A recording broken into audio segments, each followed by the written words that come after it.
Now we're a peaceful nation until you make us mad. We always help our neighbors, and we've helped you, Iran.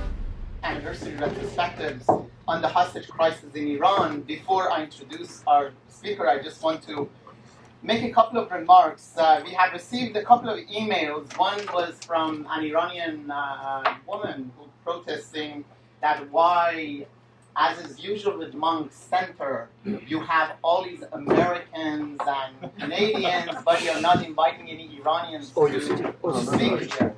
First of all, we have had three on the program. We have had three Iranians, but also, since we wanted this conference to be really an intense dialogue and reflection on the hostage crisis with participation of Iranians, Americans, and also key players in Canada, we had invited three leading people in Iran who played key roles during the hostage crisis. Unfortunately, they could not come because of various considerations that they have.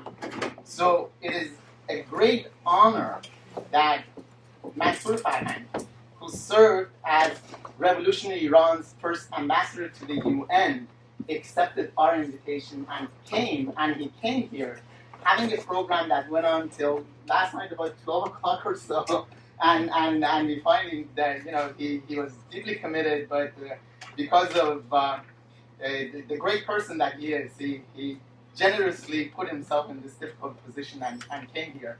Man, I know Mansour Farhang from the 1970s, and I would say that he has been consistently one of the most elegant and most vigorous voices of human rights and defenders of human rights. In the 1970s, when I was an undergraduate student at the University of Iowa, his appearance on the national media it gave me a lot of pride for an Iranian who was so elegant, and the kind of discourse that he sort of projected was something that I personally liked a lot, and I have come to appreciate that he has both that vigor and that energy.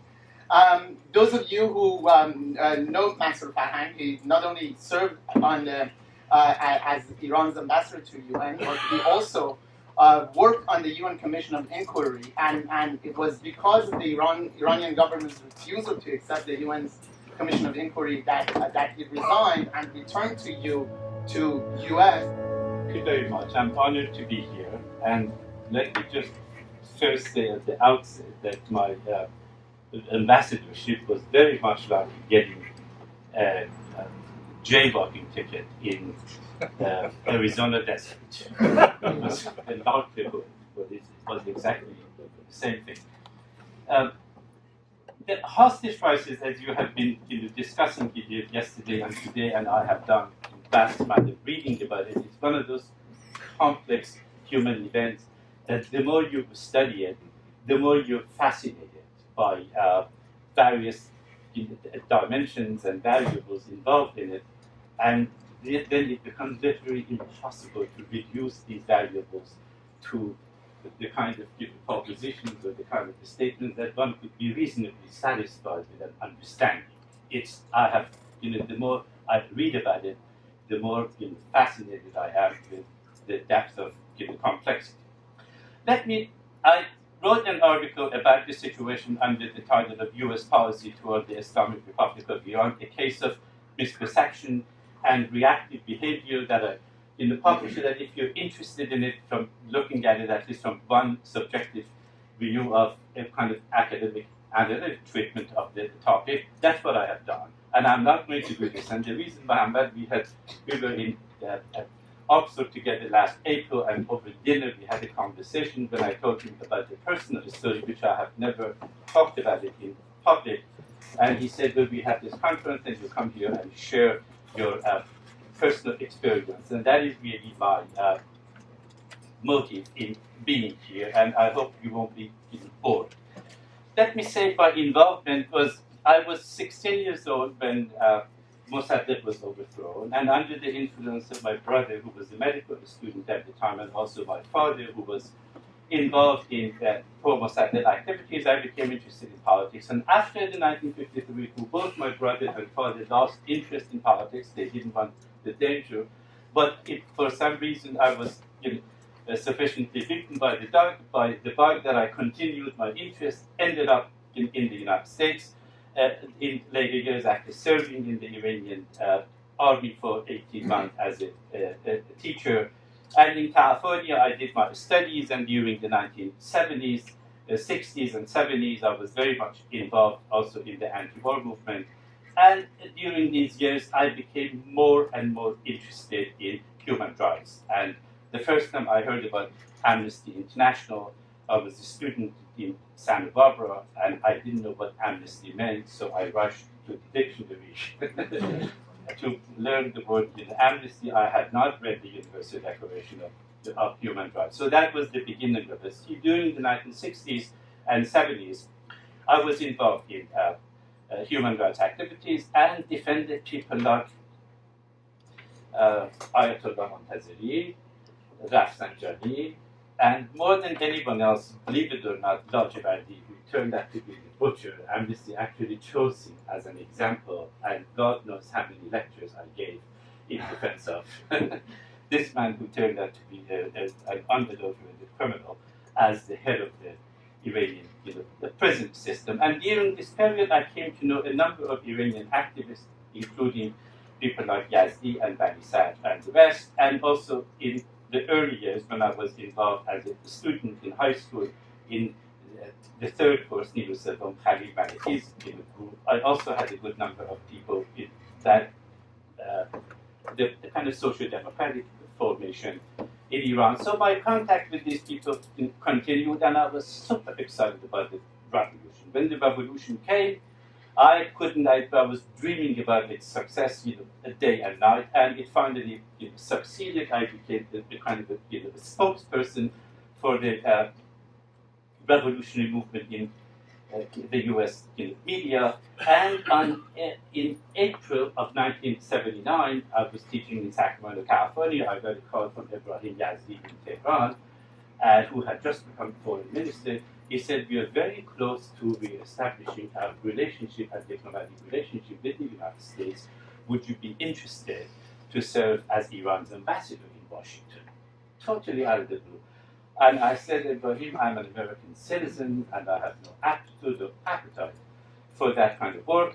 And we went on, and obviously the issue was dropped, and I took a sabbatical year from a teaching position in the summer and went to Iran, hoping that I would be able to get a job at University of Shiraz. That's where I always dreamed of, at least for a year, and then returning to the United States. But when I went to Iran, everything was upside down, and the universities had become all camps. So the idea of looking for a teaching position was not actually on the table. And this is the time that in the summer of 1979, Iran was participating in the first international conference in Cuba, the non-allied heads of the states conference, and Yazdi asked me to accompany him as an informal advisor of some kind. We were equally unexperienced with respect to practical international politics. So we went to Cuba, and we met a number of people, including Saddam Hussein. I never forget that when Ibrahim Yazdi told Saddam Hussein that we overthrew a monarchy that was 2,500 years old, Saddam Hussein paused for a second and said, gee, it took you a long time.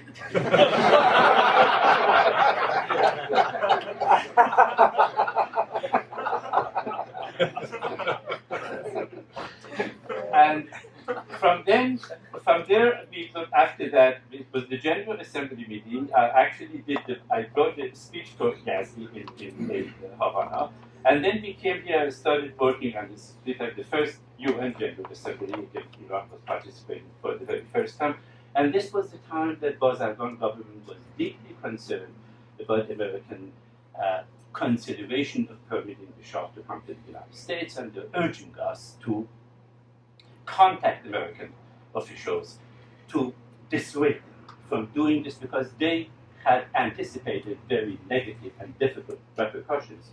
So did Bruce Langen in his famous memo of August 14, 1979. So in October of 1979, we met with the Secretary of State Vance in New York, and the first question Yazdi raised in the meeting in New York was that we are extremely concerned about the possibility of Shah coming to the United States because it would generate crisis that we don't know how to deal with. And Vance, he unambiguously he said we have no such intention, and he went on further saying that it would be against our national interest. Which, when we left the meeting, Yazdi turned to me and said, "Do you believe him?" I said, "He is an honorable man, and I have no question that he wouldn't say such a thing if he had the intention of forbidding the Shah to come in." But it actually happened. Once the hostage crisis happened, I was in Washington, the assembly was over, and it was absolutely the most depressing days of my life. After years of being active on the human rights front, suddenly Iranians, the revolutionary Iran, had committed such horrendous criminal act, which was indefensible, extremely embarrassing, particularly among the people who had helped us during the Shah's regime in exposing human rights violations in Iran and so forth. So I got together with a number of friends, Richard Falk in particular, and Ramsey Clark, because Ramsey Clark was, at the time, he was not as radical as he is today. He was much more moderate in his views, and in the late December and January, with Ramsey Clark and Richard Falk went to Iran, we actually participated in the demonstrations. I have a picture with both of them in the streets of Tehran. Demonstrating. So we got together and said, what is the best way we could solve this problem? It was Richard Falk who actually came up with the idea of an international commission.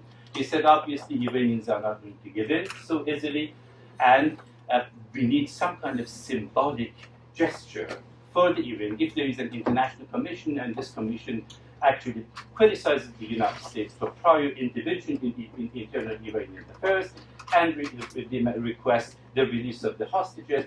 It's the idea, we talked about it, and we started writing, gathering some material. I proposed this idea on the telephone to both Zadeh, who had become foreign minister, and also to Bazargan. Both of them, even though Bazargan was no longer prime minister, but he was still a member of the Revolutionary Council and very influential. So they asked me to come home. They said, come home and bring the proposal. So I worked on it again with Dick Falk and a number of other American academic friends. And in the meantime, Richard Falk also knew Ambassador Mohammad Bejawi of Algeria, who was both an academician as well as an Algerian ambassador to the UN. I talked to him, and I thought he would be the perfect candidate to lead this commission because it was one country that the Iranians had a very romantic view of Algeria at the time. This is 1979, and he expressed his interest to. So I went to Iran and suggested this proposal, and the proposal went to the Revolutionary Council, and the Revolutionary Council unanimously approved the suggestion, and they made some very tactical kind of suggestions for changing it. And then by that time, living in Iran for about a week to 10 days, I realized that the Revolutionary Council and the rest of the people really don't have any power. There is only one voice here, and that is Ayatollah Khomeini. And if he approves of this, then they approved it. They asked me to go to Washington as Iran's ambassador to actually implement this. At that time, I said, I'm an American citizen, and I cannot be. And we talked about it. They said, well, it is worth doing even if you have to relinquish your citizenship. And then I made it a condition to meet with Ayatollah Khomeini to get his approval, to get his commitment before going to New York. So on December 13, 1979, Qutbzadeh, Ayatollah Montazeri, Moin Fad, who was Minister of Oil at the time, we took the helicopter in Tehran at the Foreign Ministry to go to oil. But the day before, because I was trying to find out what is the best way to influence Khomeini on this issue, and Ahmad Salamatian, who was at the time, he knew Montazeri, his father from Isfahan and all that, he introduced me to Montazeri. So Saeed Sanjabi, this was also a moment that I never forget. We went to see Montazeri the day before we went to Qom. I explained to Montazeri that this is a disaster. It's defacing the Iranian revolution. It's a criminal act. We have to do something about it. He turned to me and said, do you know about the story of Khatam Tali's brother? I said, no. Khatami Ta'i is a folk figure in Iranian culture, a person who is extremely generous. He just gives whatever he has. He shares his wealth with the needy people.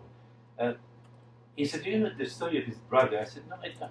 He said, Khatami Ta'i's brother decided to be generous, and he started giving away his money and inviting people and really spending all his money on the people. And people kept saying that Khatami Ta'i's brother is being generous. Nobody made any reference to him. So he got very angry and decided to go to Mecca and pee in Zamzam well. Which is, I never thought that I would hear this from Ayatollah Munk. Once he did that, everybody talked about this man himself. Nobody made a reference to his brother. And then he concluded, Ayatollah Khomeini has peed in Zamzam well with the hostage taking. Which blew my mind, that how much he despised the idea from the very beginning. The next day, we took the helicopter, we went to Qom. I explained to Khomeini about this plan that yes, the United States would be criticized, perhaps even using some very mild diplomatic language, even condemned about the 1953 military coup, which he had supported the military coup. He hated Mossadegh to begin with. And he said, okay, if they do that, if it is clearly it states that the United States is guilty of interference in internal affairs of Iran, then we will listen to them. I see it's not a question of listening. They will definitely come here to demand, to request the release of hostages. He said we will do that. Parenthetically, just to tell you about his mindset, parenthetically, after my conversation with him, and he convinced me that he was genuinely, to this moment, that he was committed to the idea, and once such an international report is produced by the UN Commission, he would release the hostages. That the government released the hostages. When my conversation with him was over, Moin Farhang was the Minister of War. It was his turn. He had entirely a different issue. It was related to hostage-taking business, but for entirely a different matter. He said, because of the sanctions, we have not been able to export enough oil outside because this sanctions is being ineffective. And when we tell the reporters and the journalists that we are exporting 2.5 million barrels of a day, it's not exactly true, but we have to say this in order to claim that sanctions are not effective. Khomeini said, put the word approximately before 2.5 million and then continue. It was again a very interesting kind of revelation about the mindset. So after that, I came on December 17, I came to New York. The first thing I did going to Waldheim, and I still had to go to Ramsey Clark's office in New York to relinquish my citizenship and state clearly that I have deep love for American society and culture, but I'm doing this because I think it's useful. After that, I went to see Waldheim. And I explained to Waldheim that I'm an American citizen. I have accepted this position because I think I have some familiarity with some personalities in Iran, and I know this country. I have 3 children here. I have served on the I've baked some cakes in California, PTA groups and all that. So I'm connected to both sides. And not only that, in 1976, I went door-to-door campaigning for Jimmy Carter. He was the only presidential candidate who was supporting human rights for the very first time. That human rights activists in the United States were just fascinated. In Fair Oaks, California, where we live, I went to 150 houses, knocking on the door and talking about human rights and supporting Jimmy Carter. And obviously, when he won, we celebrate. And then I said this to Waldheim, and I said, I want to be a resource person, and you are in charge of creating this commission and making it work. Probably, I think he was the most uninteresting, the most dogmatic individual I have ever met in my life. He did not understand. He thought this is a game I'm playing. He said, well, we know that the Islamic Republic is introducing some new rules into the world, but I'm not familiar with this kind of a strategy. Let's talk about it. Later on, when I heard that he was a Nazi officer, I wasn't surprised at all.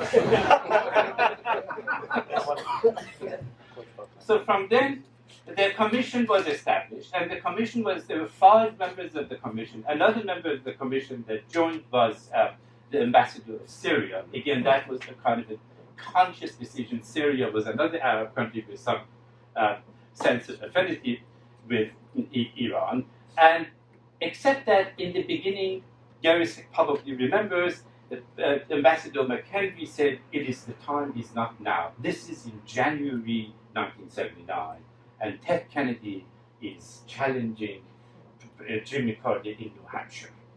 And he is being attacked for being soft on the Ayatollah, and obviously he didn't want to give him any more ammunition. So they delayed the decision until the New Hampshire primary was over, and Jimmy Carter was free of challenge in the primaries. Immediately, McHenry called me and he called Waltham and said, let's do it. So the commission was formed, except that in Iran, every single day unfolded. The hostage-taking was like a mine for Khomeini. Like many other events, revolutions are like hurricanes. They come as a surprise and they invariably follow an unpredictable course. This event was for Khomeini a kind of a finding in mind. Every single day there was something new in it. He did not have a fixed view of what he was going to do with the situation. As time went on, he completely reconsidered and used it for a variety of domestic purposes that have been discussed here. So the commission went to Iran, and they were supposed to be in Iran for 3 days. They released the report. You probably release the report and bring the hostages back to the United States. But in the meantime, between December 13th that I had seen Ayatollah Khomeini, and this one, I think they went, if I'm not mistaken, March 17th or late March. It was definitely after the New Hampshire primary, which was probably early February. But Khomeini made them wait, and finally they returned to the United States empty-handed. But at that time, still with it, I personally did not lose hope, thinking that the rejection could still be a tactical matter. I contacted Bazargan, Zadeh Yazdi, a variety of other people, and they all said that wait, continue the effort. There is still hope and possibility of reversing it and making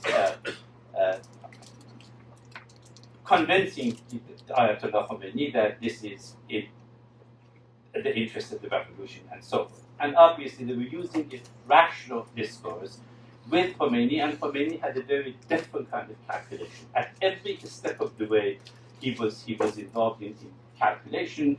One important thing, the Iranian left, that many of them, of course, we were friends from California, but the activities in Berlin or Berkeley, they kind of summarized all the political beliefs and everything they referred to anti-Americans. Anti-American. That was whether they were Maoist or Stalinist or a variety of other, Anwar Hoxha. Some of them were crazy about Anwar Hoxha of Albania.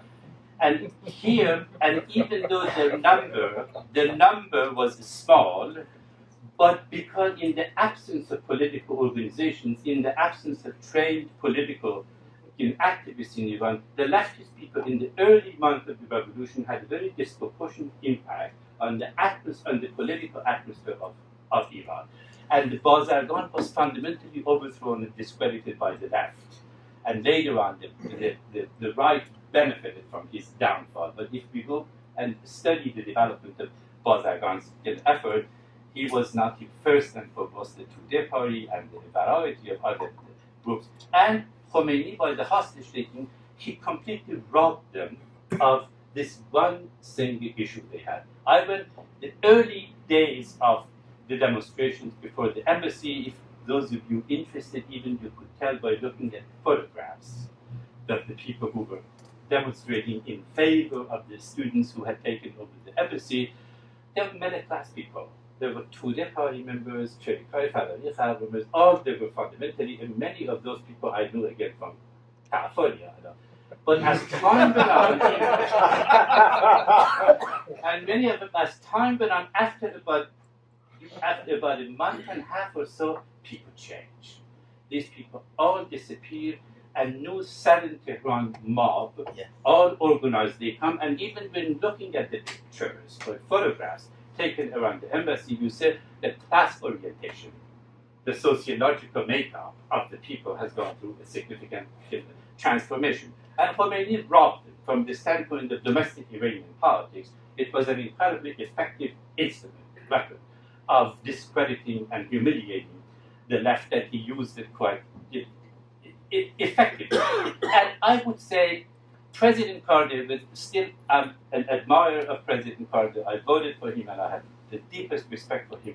But let me say that President Carter served Ayatollah Khomeini twice, and in a very big way. One was by admitting the Shah to come to the United States. And the Iranian liberals, the social democratic type, who were very few and desperate, they tried very hard to prevent that, and they failed.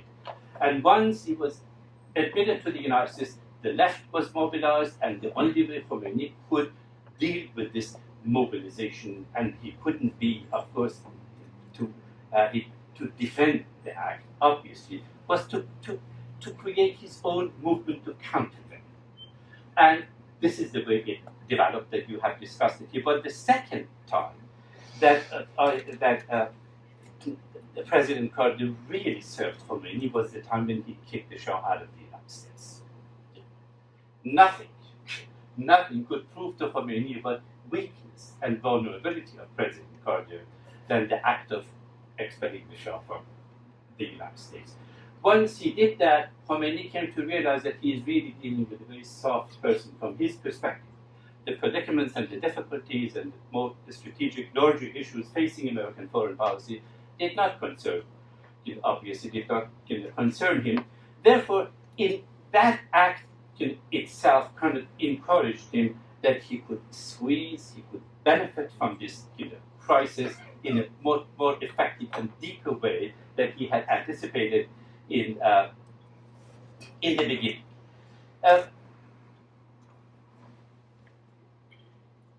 When the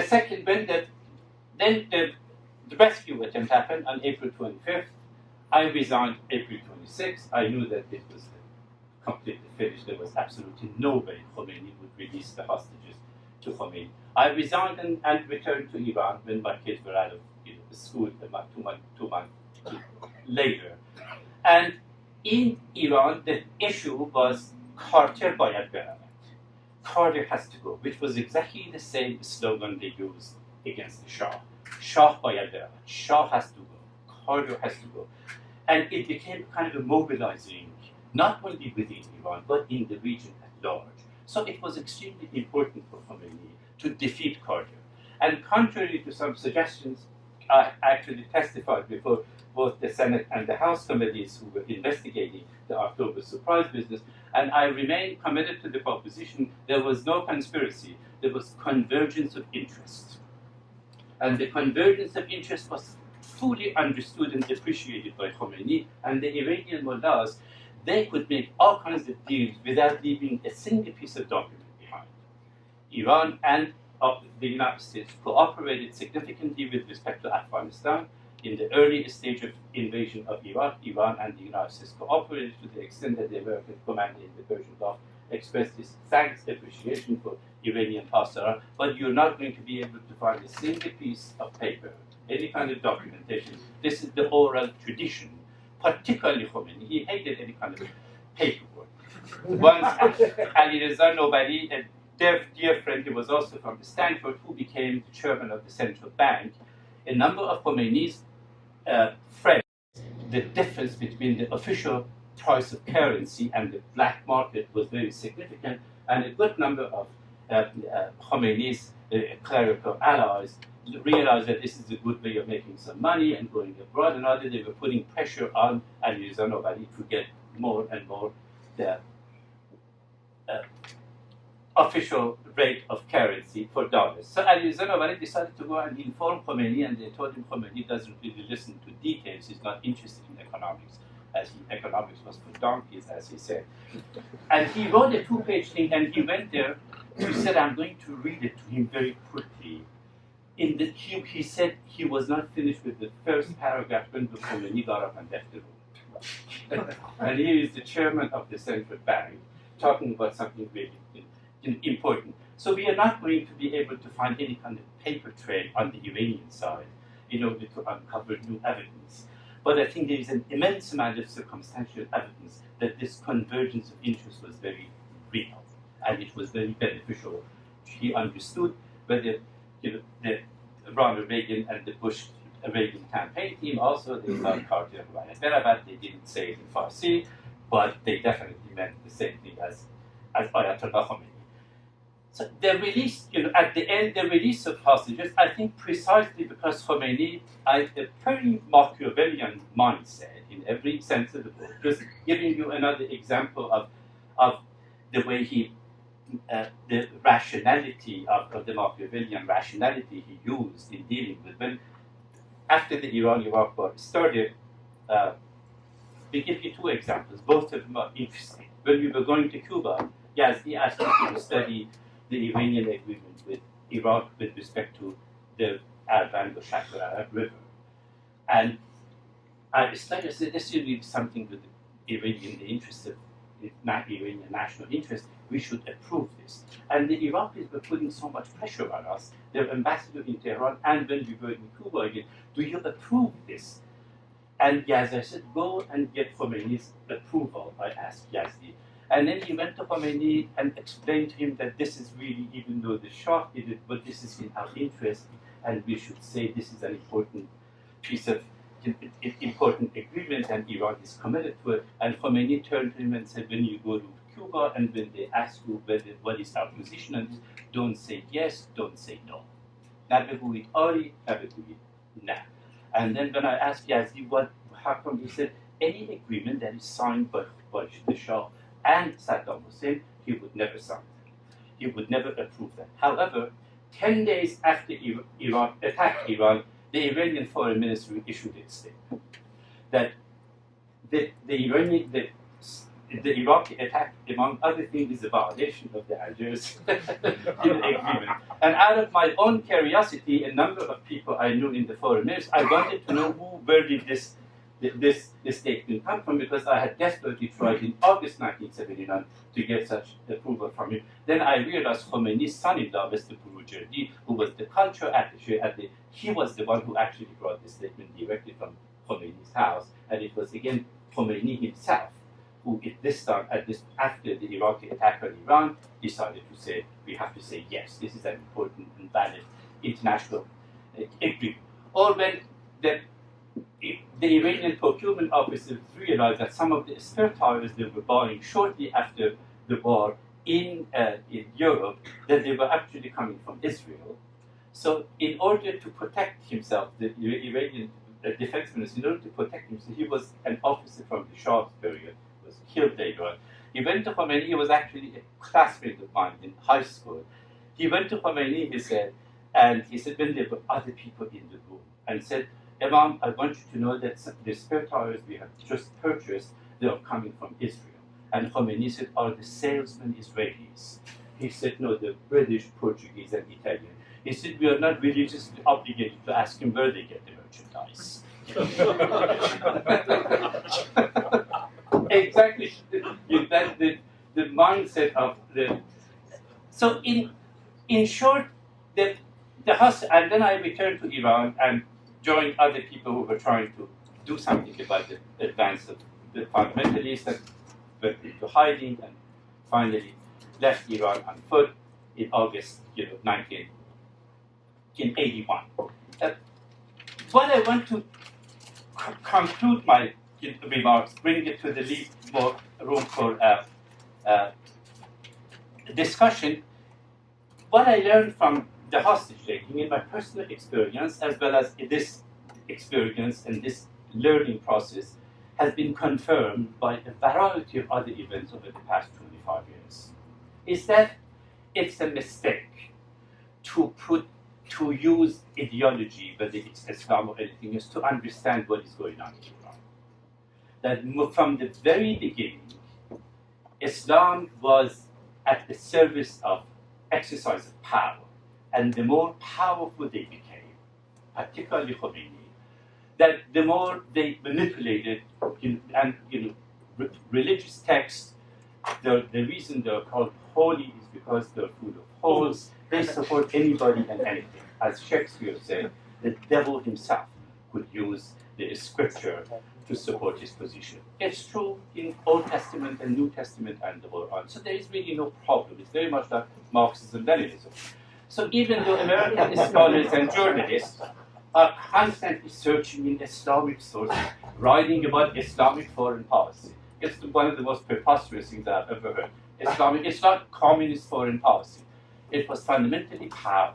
And Islam was an ideological instrument for mass mobilization for any other reason. It was not a motive in any something, or it cannot be a motive for the conduct of foreign policy. Khomeini's the most anti-Arab leader of Iran over the past 500 years was Ayatollah Khomeini.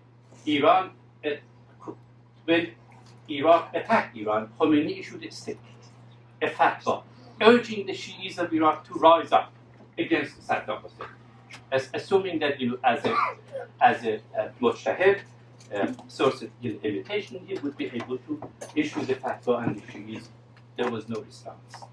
He issued a second fatwa. There was no response. He was in the process of issuing the third fatwa. Bari sat went to him and said, Imam, when you're issuing this, and this is really humiliating. Nothing is happening. And his response was, Kufi. Kufi, this is a very fascinating, Kufi is the city in Iraq where Imam Ali, Imam Hussein, they were betrayed. The people invited Imam Hussein to go to Kufi. And when he arrived there, they betrayed him and he was slaughtered. So when in Persian language, in folkloric Persian, when you say somebody is Kufi, it's not saying Benedict Arnold. Someone who betrays someone untrustworthy, and betrayal is a habit. It's a Kufian. And the only Arab leader he was willing to meet with was Yasser Arafat because he didn't have any power, and he thought the Israeli-Palestinian issue would be unimportant. And he was never interested in ideological expansion of the Iranian, the so-called export of the Iranian revolution by military means. But he believed that through mass mobilization, through the example of Iran, he will be able to duplicate what happened in Iran, first in Iraq and perhaps then in Lebanon. The Shi'i base was strong. So what I want to say, the hostage crisis, what one we learn from it is that the Iranian regime is a regime has to be understood from its foundation by the exigencies of power. And we should not put so much emphasis on the business of fundamentalism and Islam. Yes, of course, in some appearances, irrelevant stuff, the issue of Islam. Even Khomeini, before he died, if it was interest of the state, he said, you could even destroy the mosque. His own exact words. And I find similarity, particularly with respect to American academics. To the very end, the Soviet Union was using Marxist-Leninist vocabulary to explain its positions. While the Soviet system was a mafia apparatus, and it had absolutely nothing to do, for better or for worse, with Marxist-Leninist doctrine, but they continued to use that vocabulary in order to justify or explain what was happening in the Soviet Union. And here in this country, every single course I took as an undergraduate or graduate student with respect to the Soviet Union, we studied Marxism. But if you ask average graduate student in the 1960s or 70s, do you know anything about Uzbekistan, Kazakhstan, Tajikistan? Do you know anything about Soviet Empire? That there are this? None at all. It was the ideology that was going to lead us to an understanding, deconstruction of the Soviet system. The same thing is happening with respect to Iran. That it's, of course, we understand religion justice to the extent that it creates the vocabulary, the Islamic vocabulary that the Iranian uses today and used during the hostage crisis is not a clue to the motives and intentions of policymakers. It has its domestic, it has its own popular base, and it has its domestic uses and utility, but it has very little to do with the objectives and apparatus. I can give you many other, it's largely these examples that are anecdotal because it would be extremely difficult to document them. But these anecdotal, as some of them I have explained here, they are not just hypothetical anecdotes. They are responses to specific issues, the specific decision-making in the processes. So what we learned from the hostage crisis is that Iran has to be treated as a system of power. And right now, when they think about nuclear weapons, they're very cleverly, probably one of the most clever politicians throughout the Middle East is Hashemi Rafsanjani. No question about it. He is the one who revived the Iranian nuclear program and has been the main force in encouraging it. And they will be very close with about that. So it is not the so-called Islamic bomb that they want to create. It's another country with another system of power interested in joining the club because it is the most effective way to be taken seriously. That is what, in my opinion, being involved with respect to the hostage crisis, we learned from it. So when I came, let me conclude this with another anecdote from my adopted country. When I came back, and I went to Princeton a couple of years, and then to Bennington, and lived in Vermont, and reapplied after 5 years of residency, applied for citizenship again. The application I received, there was one question: have you ever been U.S. citizen? So I said yes, and then I had to explain what were the circumstances. So I wrote a 3-4 page letter explaining fundamentally that how it happened and why I'm back on it. So I went to the day I had my interview with the immigration officer in Vermont. I was somewhat nervous at what he was going to ask me about that. He read the statement and said, "You mean you met Ayatollah Khomeini?"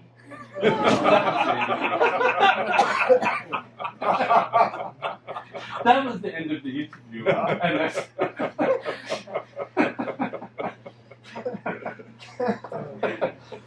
So anyway, Ayatollah Khomeini has taught me a great. It has been a transforming experience, more existentially than politically. But nevertheless, this experience, this immensely complicated episode, can teach us something about the nature of the Iranian regime that I hope will influence not only the academic coverage of Iran, but also the journalistic attention to what is going on. Thank you very much.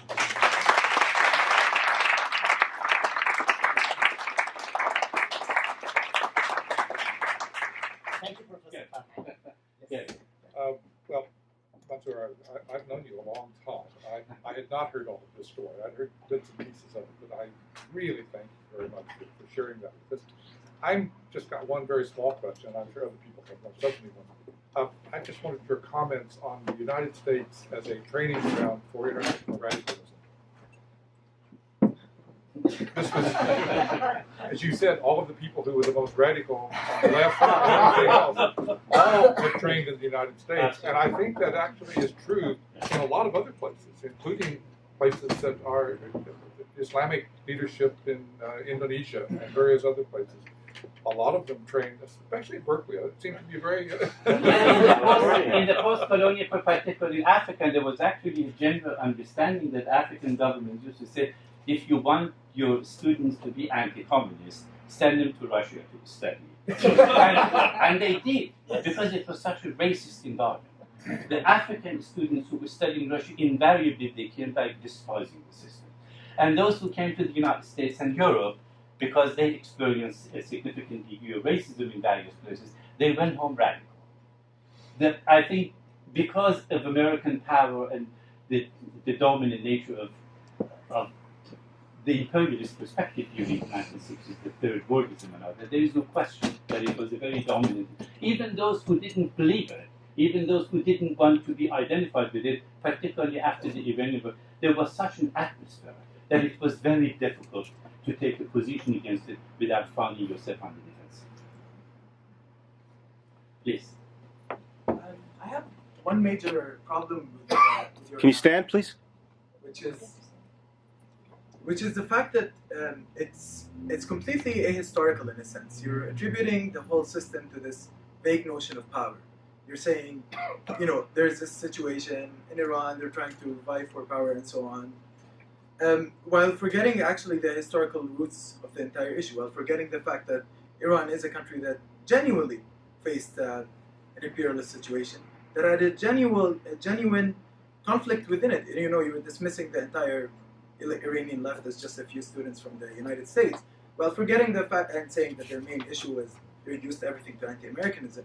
Well, what about the land issue, which was, how can we forget the land issue in Iran? How can we forget that there were genuine conflicts within the country, and that it's a much more complex reality than just the U.S. and you know, people obsessed with the U.S. So I think we have to seriously look at the historical roots of this, and when we look at the Islamic positions as well within it, I think it has much more to do than with just people representing power. I think that people came from a variety of sections in Iranian society that were represented within the mullah ranks and so on, and we have to look at the poor mullahs. We have to look at the kind of the whole class issues that were like being reflected in this revolution, and how Khomeini had to basically integrate all of those issues. But I'm not giving an analysis of the Iranian Revolution or its history or not. I'm describing the behavior of Iranian leaders and their rationale, and the conversation and the tactical moves and their objectives during this particular crisis. The issues you raised are obviously a variety of views, and definitely some significant issues to be discussed, but that wasn't my purpose here at all. Please. I'm very interested to know, with reference to Iran's abysmal human rights record up until this point, right, until this day, are you still active on the human rights front? Well, I'm very interested to know this. Right, absolutely. But depending Except for the on last meeting. Unfortunately, I missed the last meeting. The activism of people like me is fundamentally to discuss and to analyze. What else could we do? That is, and I do give a lot of. I'm a regular commentator on BBC, and that is one important channel of communicating in regard to human rights issues. But the Iranian regime is very exposed. The question is not exposing or stigmatizing. It's very hard to shame the Iranian regime. It's really hard. But I'm sure Gary can tell you that a variety of Iranians inside and outside the country are involved in that. But when we talk about human rights activism, we're talking about exposing and analyzing and shaming the violations of human rights in Iran. I'm doing my share I should probably just say here that Mansour and I are both members of the advisory committee for Human Rights Watch on the Middle East section, and we spend a lot of time talking about how one can deal with these issues, both by writing reports, doing research, trying to shame them, trying to do, and so. But I would be the first to say that from my own perspective on that committee and as a member of Human Rights Watch, that I'm not at all satisfied with the success that we've had, which has not been great at all. And I think that despite our efforts, not a great deal, and a great deal more needs to be done. But I think there are places where people are trying seriously to deal with these issues. And Mansour, who won't say so himself, has been very much part of this process.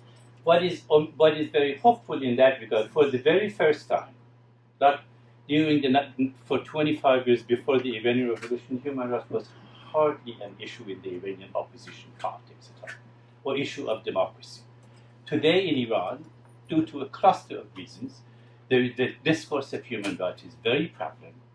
Fantastic articles and commentaries and others if you tune into the website and weblogs and others.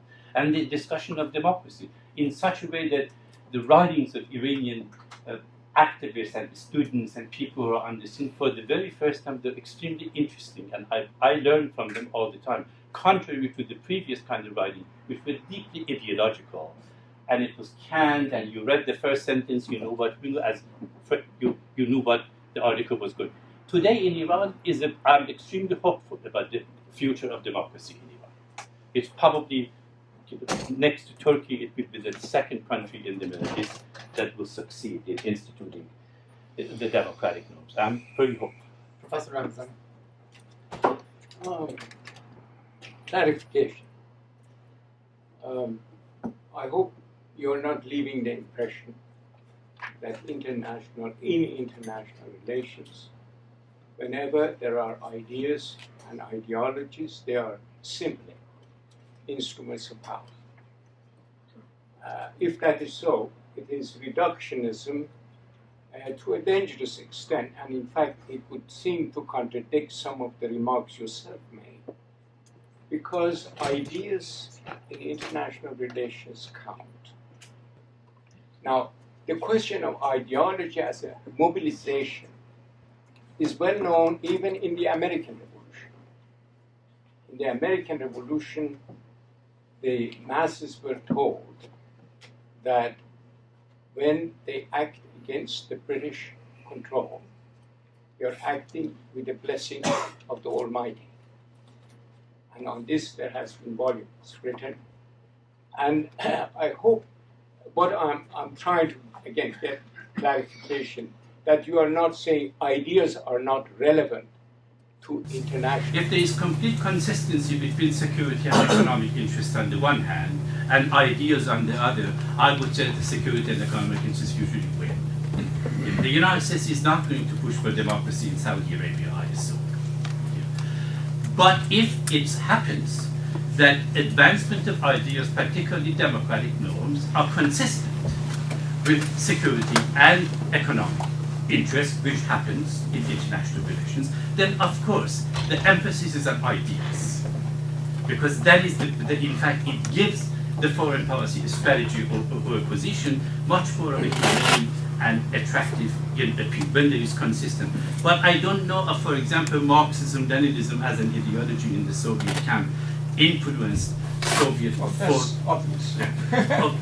In that sense, no, I'm not at all saying ideas. Ideas, the plurality of ideas as motivation and as guidelines and so forth, are extremely important. We are all guided by them. But ideology, particularly totalitarian ideologies that define what is pure. In my human rights class, I used a book by Bennington Jr. On his latest work, which is really fascinating, moral purity and persecution in history. It begins with ancient Hebrews through the Protestant movement in France and the French Revolution, and then the Stalinism and Maoism. The purity, the moral purity, is not necessarily religious. Khomeini's ideology falls into the category of knowing what is moral purity, knowing what is truth with capital T, which has nothing to do with ideas. Ideas, by definition, recognize the plurality of human choices in the realm of ideas. Khomeini didn't. Therefore, I'm putting him in the same camp as I put Mao Zedong, Stalin, Hitler, Pol Pot, and the rest. With one fundamental difference: Khomeini was totally and completely disinterested in economics. Before we go to the next set of questions, let me just explain that there are about 5 or 6 hands up, and please make your questions very brief. After these set of questions are finished, we are going to have open discussion, and I would like everyone to participate in discussing the issues involved. So the next, Mr. Habibi, and please make it very short. 1 minute. Please, in the meeting with Cyrus Vance and Mr. Yazdi in the summer, they had The October 1979, not summer. 1979, it's the United Nations.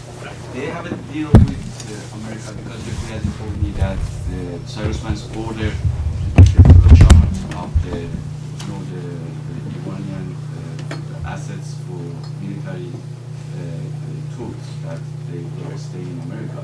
It's one of any deal they did with each other between America. It's the new, make the new relation for Iran America. And also I wanted to know why you didn't resign after the hostage taking, because it's Yazdi resigned. He didn't serve. He believes that. I took my position after the hostage. No, I know. I know. I know it's how you accept this position. Why? Because I was, at the time, I was hoping and I believed that there is a peaceful way out. And I talked to a variety of people, when you enter into that kind of a game, there is no certainty. You obviously take your chances. But at the time, I was leaning toward, after talking to a variety of Iranians, including members of the people who really convinced me were members of the Revolutionary Council in Iran, they all thought that they really want to find an honorable and reasonable way out. That was my conviction, and it turned out to be false. Given the big changes that's happened in the media world today, how do you think the whole hostage crisis would have developed if it had happened today? I do. Or maybe I'd rather ask this question in a discussion, I guess. Very good. Mr. Sassi? Yes, just following up on the theme that ideology didn't really play a role, or wasn't a determinative role in determining how the Iranians would respond to the crisis. That particular theme and the theme that Khomeini didn't really appreciate the significance of how much they could really manipulate the hostage taken. Does those two elements, does that suggest, therefore, that those American diplomats who in the early 1979 decided to go to Iran and to have a dialogue with the regime? So would you say that that wasn't really a quixotic attempt on their part to actually maintain their relationship with Iran? And had it not been for the embassy takeover, which seems not to have really been planned at the highest levels, had it not been for that, could it very well have been that relations would have remained This normal? was Bazargan's objective, and this was definitely Yazdi's objective. And they were deeply committed, and they had talked to Bruce Frank in Iran. And I remember even Ramsey Clark, the second time was, they had a discussion and they were ready to. The interesting thing again here, in terms of publicity and causing problem, the opposition did not come from Khomeini or from the clerical circles at the time. I'm talking about even up to the summer of 1970. It came from the left. It came from the left, and the clerical elements remained silent when the Tudeh party and Cherikayev and a variety of leftist parties were making life extremely difficult for Bazargan. The clerical elements remained silent. In fact, the Tudeh party continued to be active until the January of 1982. It was the last group to be eliminated because it was an extremely useful tool in the hands of the clerics. It was because those guys were masterful tacticians and propagandists, and they had been at it for 50 years, Kianouri and the rest. Khomeini and company needed them and used them quite effectively. So I would say the opposition to Bazargan's desire to normalize relationship with the United States could have succeeded if there was any kind of democratic tendency, any kind of respect for institutions, civil liberties and all.